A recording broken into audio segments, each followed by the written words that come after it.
नमस्कार दोस्तों, मैं हूं डॉक्टर अमरीश खारी। आप देख रहे हैं डॉक्टर खारी। आज की इस वीडियो में हम बात करेंगे होम्योपैथी दवाई चिरायता के बारे में, जिसे आयुर्वेदा में बहुत लंबे टाइम से यूज़ किया जा रहा है। बहुत सारे इसके फ़ायदे होते हैं और होम्योपैथी में इसके क्यू फॉर्म यानी मदर टिंचर फॉर्म में यूज़ किया जाता है।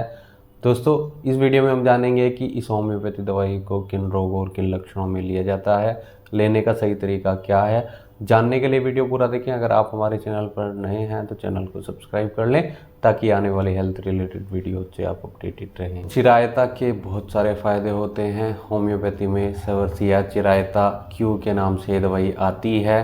ये दवाई असरदार है बुखार के लिए। जिन लोगों में बुखार की शिकायत लंबे टाइम से चलती आ रही हो, मलेरिया हो, पेशेंट को हीमोग्लोबिन की परेशानी देखने को मिलती हो, एचबी पेशेंट का काम आता हो, ये दवाई एक्यूट मलेरिया में काम आती है, क्रोनिक मलेरिया में काम आती है। यानी मलेरिया अगर पेशेंट को एक्यूट कंडीशन का हो, कुछ टाइम पहले ही बुखार हुआ हो, ठीक हो जाता हो, या फिर क्रोनिक कंडीशन का हो, लंबे टाइम से चलता आ रहा हो, दवाइयों के लेने पर ही उसमें रिलीफ मिलता है, तो ऐसे बुखार में दवाई बहुत असरदार रहती है। बुखार के कारण या लंबे टाइम से बीमारी के कारण अगर पेशेंट के अंदर कमजोरी देखने को मिलती है तो ये दवाई देने से पेशेंट की कमजोरी दूर होती है।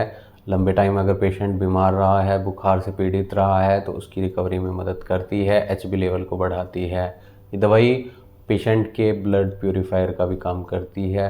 पेशेंट के अंदर जो भी टॉक्सिन्स होते हैं उनको बाहर निकालने का काम करती है। एक रक्त शोधक के तौर पर आयुर्वेदा में भी चिरायता को यूज़ किया जाता है। ये दवाई देने से पेशेंट के अंदर से टॉक्सिन्स बाहर निकलते हैं। इस दवाई को डायबिटीज़ के केस में भी दे सकते हैं। डायबिटीज़ के मरीज में अगर शुगर लेवल नॉर्मल से काफ़ी ज़्यादा रहता हो तो ये दवाई देने से पेशेंट का शुगर लेवल कंट्रोल होता है। इसके अलावा इस दवाई के और भी काफ़ी सारे फ़ायदे होते हैं। जैसे ये दवाई लीवर डिसऑर्डर में दे सकते हैं। जिन लोगों को लीवर डिसऑर्डर के कारण भूख न लगती हो, नोज़िया वोमिटिंग के सिम्टम्स देखने को मिलते हों, तो ऐसे केस में ये दवाई बहुत असरदार रहती है। लीवर को मजबूत बनाती है, स्वस्थ बनाती है, लीवर की बीमारियों को ठीक करती है। जिन लोगों में फैटी लीवर की समस्या देखने को मिलती है, एसजीओटी, एसजीपीटी जिन लोगों का बढ़ा आता है, या जॉन्डिस की समस्या पे हो, बिलरुबिन बढ़ा हुआ आता है, तो ऐसे केस में दवाई बहुत मददगार रहती है। दवाई को हम महिलाओं में भी दे सकते हैं। पीरियड्स में अगर हैवी ब्लीडिंग देखने को मिलती हो, या फिर पेशेंट के अंदर इंटरनल ब्लीडिंग हो, या फिर नोज ब्लीडिंग हो, मेल फीमेल दोनों में, तो ये दवाई ऐसे केस में बहुत इफेक्टिव रहती है। एंटी हेमरेजिक के तौर पर काम करती है। कई बार पीरियड्स में पेशेंट को हैवी ब्लीडिंग देखने को मिले तो ये दवाई ऐसे में देने से पेशेंट को काफ़ी राहत मिलती है। ये दवाई पेट के लिए बहुत इफेक्टिव रहती है। लिवर की बीमारियों में तो हम इसे देते ही हैं। ऐसे रोगों में भी इसे हम दे सकते हैं जहाँ पेशेंट को कब्जियत की शिकायत हो, लंबे टाइम से कब्ज हो, साथ ही पेशेंट का डाइजेशन भी खराब रहता हो।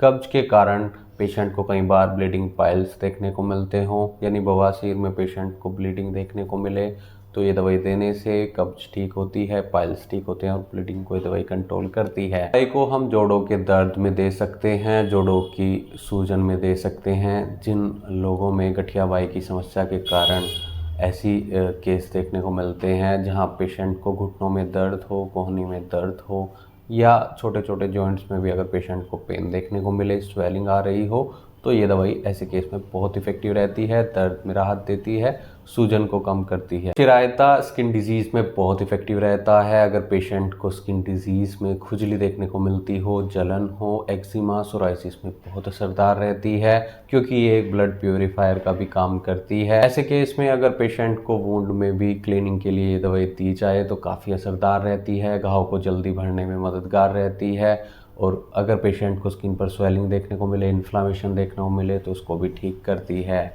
साथ ही खुजली को कम करती है, जलन को कम करती है। दोस्तों, ये सारे इसके फ़ायदे थे। नुकसान की अगर बात करें तो डॉक्टर की निगरानी में ही ये दवाइयाँ लेनी चाहिए। वैसे इसका कोई साइड इफ़ेक्ट नहीं है, लेकिन ओवरडोज के कारण या गलत दवाई लेने के कारण कुछ साइड इफ़ेक्ट्स या फिर एग्रावेशन देखने को मिल सकते हैं। इसके लिए आप अपने होम्योपैथी डॉक्टर से मिले, नहीं तो दिए गए व्हाट्सएप नंबर पर हमसे संपर्क कर इलाज या सलाह ले सकते हैं। वीडियो देखने के लिए धन्यवाद। चैनल को सब्सक्राइब करें और कमेंट सेक्शन में ज़रूर बताएं कि हमारी वीडियोस आपको कैसी लगती हैं। Thank you.